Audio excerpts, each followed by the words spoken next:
My name is Shay Garland. I am a third generation Irish American. I was born and raised in the Chicagoland area in a small farm town called DeKalb, Illinois. My upbringing was very culturally rounded in the sense that we went to the Catholic Church. I participated in Catholic school activities, and on Sundays after Mass, we had family dinner.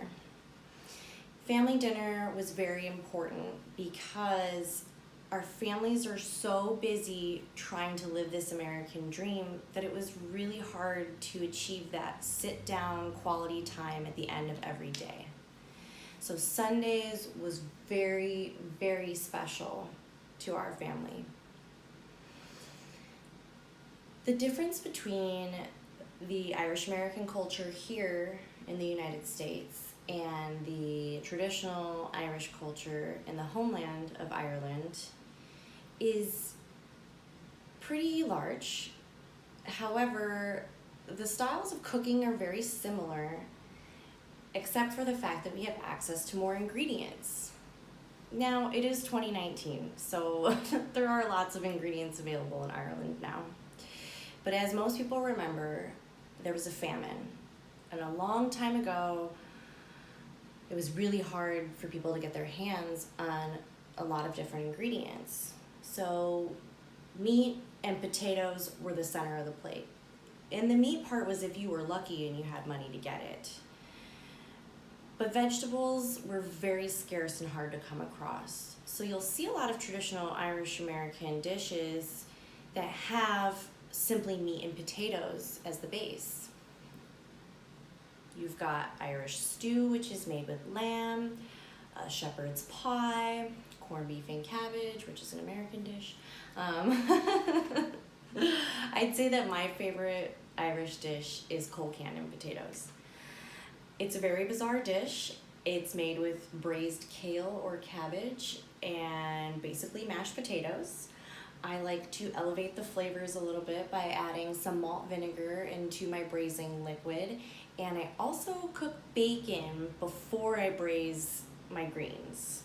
That just brings that smoky and very fatty, smooth texture and flavor to the dish that I don't think most people would find desirable otherwise.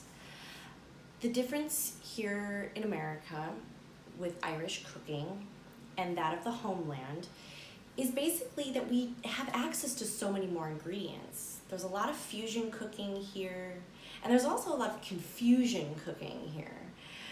Most Irish cuisine was actually adopted from other European countries like the UK.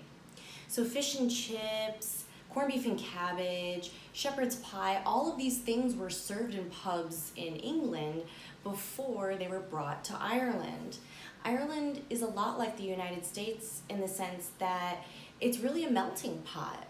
So the Irish people have adopted a lot of their cuisine from many different areas.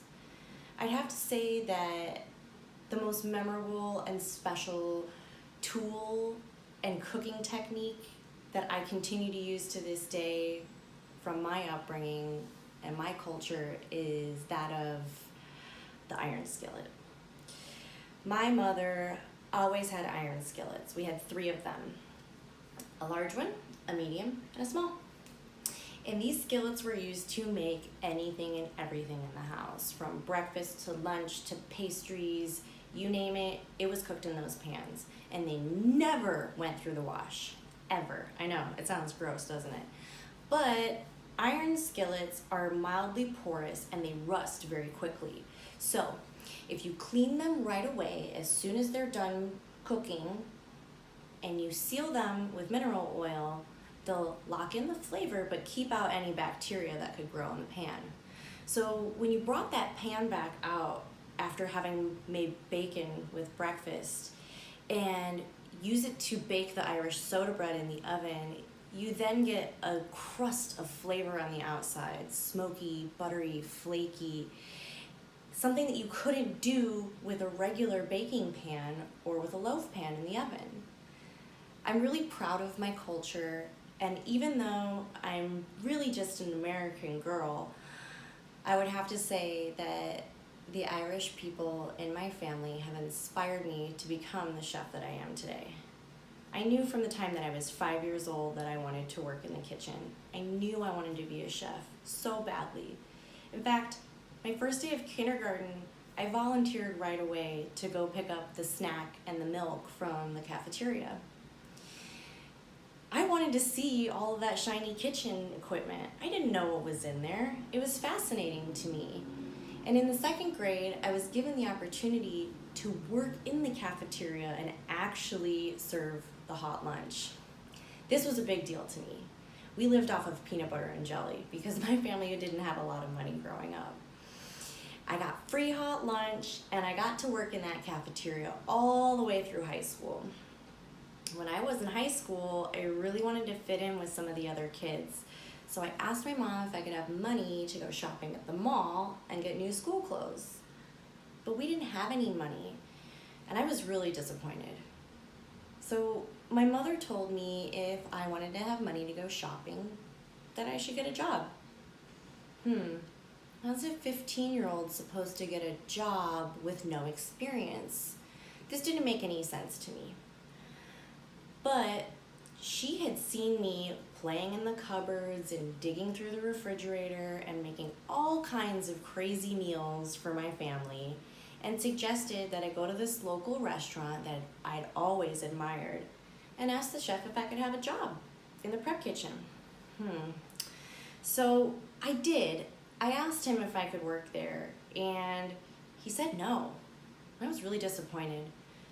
I went home and I cried and I told my mother that I couldn't get a job, and I was really upset with her for sending me on that mission. But she told me to go back. She told me to go back to that restaurant every single day after school and bang on the door until the chef gave me a job, because he was so fed up with listening to me whine and cry. And it worked. I got the job.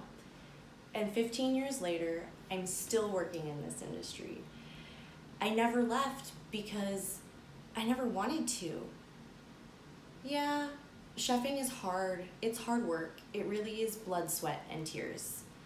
But it's passion. And when you can make a difference in anybody's life, if you can make a meal that they're going to remember forever, that's bigger and better than the paycheck and the scars and the suffering that people talk about in the kitchens. I